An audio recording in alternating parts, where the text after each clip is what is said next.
ናዝሊ ከፈሪድ ጋር ያላት ቅርበት እየጨመረ ነው። በተለይም ስለ በድር እያወሩ ከሆነ በጣም ይግባባሉ። በድር ዋናው የፍርድ ውሳኔ እስከሚሰጥ በጊዜያዊነት ለዲማ የአሳዳጊነት መብት ተሰጥቷታል። ቢሆንም ግን ለበድር ማድረግ ያለባቸውን ጥንቃቄ እያደረጉ አይደለም። ፈሪድና ናዝሊ በዚህ ጉዳይ ላይ እያወሩ እየተጓዙ ነው። ለበድር ምንም ቢሆን ግድ የላቸውም። የሚፈልጉት በድር ከእናት አባቱ የወሰደውን የድርጅቱን ድርሻ ነው ሲል ለናዝሊ ይነግራታል። ናዝሊም ይሄ ምን አይነት ሞኝነት ነው? ከድርጅቱ ምን የሚያጓጓ ነገር አለ? እኔ በሆን ቤትህን ነበር የምፈልገው። ድርጅቱ ለእኔ ያሰልች ነው፣ ቤትህ ግን ሰላም አለው፣ ወደዋለሁ። እኔ ባንተ ቦታ ብሆን ድርጅቱ ቢኖረኝ ስራዬን የምሰራው በቤቴ ነበር እያለች የፈሪድን መኖሪያ ቤት ታደንቃለች።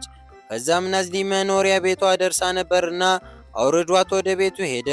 በቀጣይ ቀን ናዝሊ ከፈሪድ ቤት የተለመደውን የምግብ ስራ ለመስራት ወደ ቤቱ ሄደች። ቤቱ እንደደረሰች ፈሪድ በቤቱ ውስጥ ነበር። ዛሬ ስራ አትሄድም እንዴ ስትል ጠየቀችው። ፈሪድም ያንቺን ምክር ሰምቼ ዛሬ በቤቴ ውስጥ ሆኜ ነው ስራዬን የምሰራው ሲል ይመልስላታል።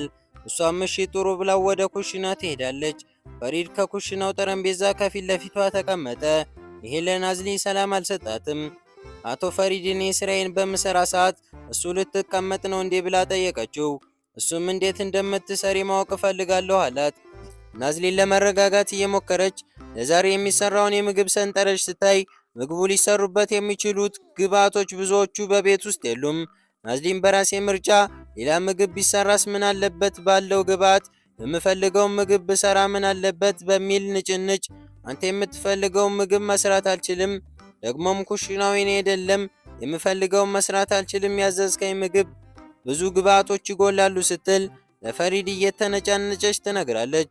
እሱም በዝምታ ያዳምጣታል። መልስ እንደማይሰጣት የገባት ናዝሊም እየተነጫነጨች የጎደሉትን ነገሮች ገዝቼ ልምጣ፣ በዚህ በሚያቃጥል ፀሐይ ከቤት ወጥቼ መግዛት አለብኝ፣ ብዙ ነገር መገዛት አለበት፣ ስንቱን ነገር ነው የምሸከመው፣ ድሮውንስ አንተ አለቃ እኔ ደግሞ ታዛዥ ነኝ እያለች ትለፋለፋለች። ፈሪድም በቃ እሺ እኔ አብሬ አጋዛዥ ያለው ሲላት የማትጠብቀው ነገር ነበር። ናዝሊም በደስታ ወደ ገበያ ከፈሪድ ጋር ሄደች። ፈሪድም እንደ አለቃ ሳይሆን እንደ አጋዥ ዕቃዎቹን ተሸክሞ አብሯት ይዞር ነበር። የናዝሊ አትክልት ደንበኞች ይህ አዲስ የተተካ ሾፌር ነው እንዴ ብለው ሲጠይቁ ፈሪድ ሲሸማቀቅ ቆየ። ወደ ቤት ሲመለሱ አስቤዛዎቹን ተሸክሞ ያዩት ጸሐፊውና ጓደኛው ሰይድ በመገረም ይስቃሉ። ምክንያቱም ፈሪድ ከዚህ በፊት በዚህ አይነት ሁኔታ አይተውት አያውቁም ነበር። ፈሪድ በብርቱ ጉንፋን ታሞ አልጋ ላይ ወድቋል። ናዝሊ ደግሞ እንደለመደችው በምግብ አሰራር ጥበቧና በእንክብካቤዋ ልታክመው ትጥራለች። ከዚህ ሾርባ ካልጠጣህ አይለቅህም እያለች ብትወተውተውም ፈሪድ ግን እንደ ቋጥኝ የጠነከረ ግትርነቱ አልለቀቀውም። ኑርማን በሰራችው ስራ የተጸጸተች ይመስላል።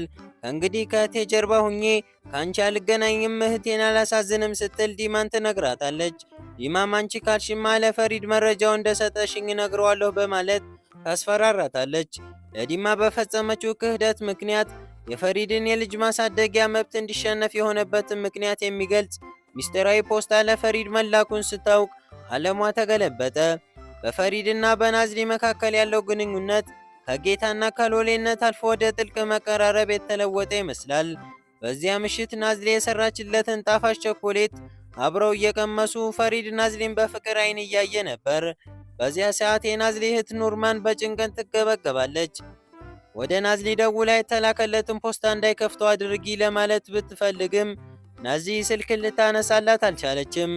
ከፈሪድ ቤት የተከፈተው ሙዚቃ ጥሪውን ሊያሰማት አልቻለም። ፈሪድና ናዝሊ የቸኮሌት ኬኩን ተመግበው ከጨረሱ በኋላ ፈሪድ ወደ ተላከለት ፖስታ ተኮረ። ፈሪድ አድራሻ የለውም ከየት የተላከ ይሆን ሲል ናዝሊን ይጠይቃታል። እሷም ከሚስጥራዊ አፍቃሪህ ሊሆን ይችላል ስትል ቀለደች። ከዚያም ፈሪድ በድንገት ያስለው ጀመር። ናዝሊም ገና አልተሻለህም ማለት ነው? የሎሚ ጭማቂ ላምጣልህ አለችና ወደ ኩሽና ተነስታ ሄደች። በዛ ወቅት ናዝሊ ያለማቋረጥ ሲጠራ የነበረውን ስልኳን ኩሽናው አግኝታ አነሳች። ፈሪድ በዛን ወቅት ፖስታውን ለማንበብ እየከፈተው ነበር። ኑርማን ናዝሊን ደውላ ያ ፖስታ ፈሪድ እጅ እንዳይገባ ካነበበው የሁላችንም ሕይወት ያበቃለታል ስትል ብትማጸንም ናዝሊ ግን በፈሪድ ቤት ውስጥ በድንጋጤ በጭንቀት መካከል ቆመች። ናዝሊ በጭንቀት እጇን በብርጭቆ ስብርባሪ ያቆሰለችው። ፈሪድ እየከፈተ የነበረውን ፖስታ በመተው የቆሰለውን እጇን አከመላት። ብርጭቆ ይሰበር ለምን ታለቅሻለሽ እያለ አባበላት። ቢሆንም ግን ናዝሊ በልቧ ውስጥ የሚደማውን ትልቅ ቁስል መደበቅ አቃታት። ፈሪድ ናዝሊ እጇ ከተቆረጠ በኋላ ከየት እንደተላከ የማይገልጸውን ፖስታ ማንበቡን ረሳው። በሌላ በኩል ደግሞ የዲማና የረካን ሴራ እየከረረ ሄዷል። ዲማ ኑርማንን እኛ የምንልሽን ካላደረግሽ ሚስጥርሽን ለፈሪድ አጋልጣለሁ ስትል በማስፈራራት እንደ ሰላይ ልትጠቀምባት ትሞክራለች። ኑርማን በዲማ ወጥመድና በእህቷ ናዝሊ ፍቅር መካከል ተቀረቀረች። የበድርን ድርሻ በማስመልከት ወደ ድርጅቱ የሚመጣው ረካን ለፈሪድ ትልቅ ጨጓራ የሚያሳምን በሽታ ሆኖበታል። በቀጣይ ምሽት ፈሪድ ናዝሊን ይዟት ወደ አንድ ትንሽና ጸጥ ያለ የባህር ዳርቻ ምግብ ቤት አመራ። እዚያ ከድሮ ትዝታዎቻቸው ከልጅነት ጀብዶቻቸው ጋር አብረው ተሳሳቁ። በሕይወት ውስጥ ድንገት የሚመጡ ነገሮች እጅግ ውብ ናቸው እያሉ በባህሩ ዳርቻ ቆንጆ ሙዚቃ ተከፈተ። ፈሪድ አብረው እንዲደንሱ ጋበዛት። በሙዚቃው የታጀበ ውዝዋዜ ያደረጉ። ጥሩ ምሽት ካሳለፉም በኋላ ናዝሊን ወደ ቤት ሸኛት። ደስ የሚል ምሽት ስላሳለፈም ናዝሊን አመሰገናት። ናዝሊ ለጥቂት ደቂቃዎች የዲማን ዛቻና የኑርማንን ክህደት ረሳችው። ነገር ግን ጥያቄው አሁንም አለ። ያ የዲማ መርዝ ያለበት ፖስታ መቼ ይከፈት ይሆን? ፈሪድ ያመናት ናዝሊ ሚስጥር እንደደበቀች ሲያውቅ ምን ይሰማው ይሆን? ይህ ሁሉ ተደራርቦ ናዝሊን አስጨንቋታል። ፈሪድ የፍርድ ቤት ቀጠሮው ከመድረሱ በፊት ረካንን የሚያሸንፍበትን መረጃ እየሰበሰበ ነው። ረካን በቁማር ውስጥ የተዘፈቀ ሰው መሆኑን ፈሪድና ባልደረቦቹ ደርሰውበታል። ነገር ግን ለፍርድ ቤት ለማቅረብ የሚያስችል መረጃ አላገኙም። ረካንም ፈሪድን ለማሸነፍ በምን መልኩ እንደሚያጠምደው ያስባል። ፈሪድም ያልሆነ ስም ለመስጠት ከሴት ጋር እራት ሲበላ ፎቶ ለማንሳት አስቧል። ያሰባት ሴት ለፈሪድ የቅርብ ጓደኛ ስትሆን ፈሪድን እንገናኝ ብትለውም ሊላት የማይችላትን የረዥም ዓመት ጓደኛው ነበር። እሷም ፈሪድን ለጥብቅ ጉዳይ ፈልጋለሁ ብላ በመቅጠር በቦታው እንዲገኝ ያደረገችው። ፈሪድ የሕፃን በድር አሳዳጊ ለመሆን የሚታገል ደግ ሰው ነው። ነገር ግን የፈሪድ ጠላቶች የእሱን መልካም ስም ለማጥፋትና ሕፃኑን ከእቅፉ ለመንጠቅ ረካን የተባለ ተንኮለኛ ሰው ቀጥረው ሴራ ይጎነጉናሉ። ሴራው እንዲህ ነበር።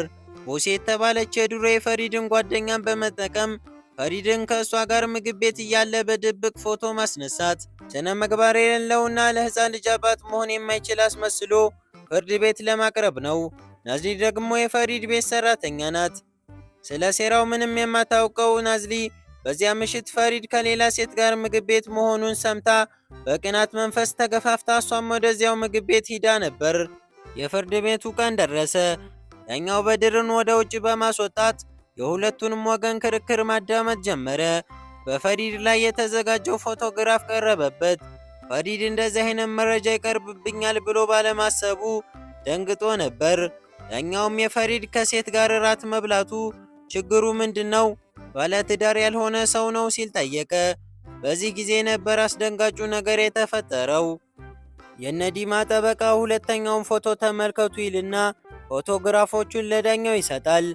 የናዝሊና የፈሪድ ከቀናት በፊት እየደነሱ በነበረበት ወቅት የተነሳ ፎቶ ነው። ይህ ሰው ከብዙ ሴቶች ጋር ግንኙነት እንዳለው የሚያሳይ ፎቶ ነው። እቺ የምትመለከቷት ሴት በቤቱ በምግብ ሰሪነት የምትሰራው ሰራተኛ ነች። በዚህ አይነት ስብዕና ካለው ሰው ጋር በድር ሊኖር አይገባውም በማለት የነዲማ ጠበቃ ለዳኛው ይገልጻል። የፈሪድ ጠላቶች እነዚያን በድብቅ የተነሱ ፎቶዎችን ያቀረቡት ፈሪድ ከሰራተኛው ከናዝሊም ጋር ሆነ ከሌሎች ሴቶች ጋር የፍቅር ግንኙነት እንዳለው ቤቱም ለሕፃን ልጅ እድገት የማይመች መሆኑን አድርገው ለመከራከር ነበር። ዳኛውን ፎቶዎችን አይተው ውሳኔያቸውን ፈሪድ የሕፃን በድርን የማሳደግ መብት እንዲነጠቅ በድር ወደ አክስቱ እንዲሄድ ተደረገ።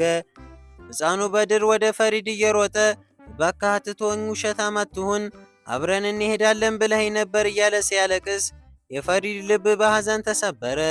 ናዝሊም ሳታውቀው የጠላቶቹን ወጥመድ በማገዟ ራሷን መውቀስ ጀመረች። በእኔ ምክንያት የማሳደግ መብቱን ሊቀማ ነው በማለት በመካከላቸው ምንም ነገር እንደሌለ ለአዚዝ እየነገረችው ነበር። ፈሪድም በቁጣ ይሄ ነገር የውሸት መሆኑን ለዳኛው ቢናገርም አልተሰማም። ዳኛው የመጨረሻ ውሳኔውን አሳወቀ። የበድርን የማሳደግ መብት ሙሉ ለሙሉ ለዲማና ለባለቤቷ ረካን ተወሰነ። ይህ ውሳኔ ለበድርም ሆነ ለፈሪድ ለናዝኒና ለአዚዝ ልብ ሰባሪ ጉዳይ ነበር። በድር ለፈሪድ ዋሸኸኝ፣ እኔ ጋር ትኖራለህ ብለህን ዋሸኸኝ፣ እኔ ካንተ ጋር ነው መኖር የምፈልገው እያለ ያለቅሳል። ፈሪድም ነገሮች ከአቅሙ በላይ ሆነውበት በድርን ለዲማና ለረካን አሳልፎ ሰጠ።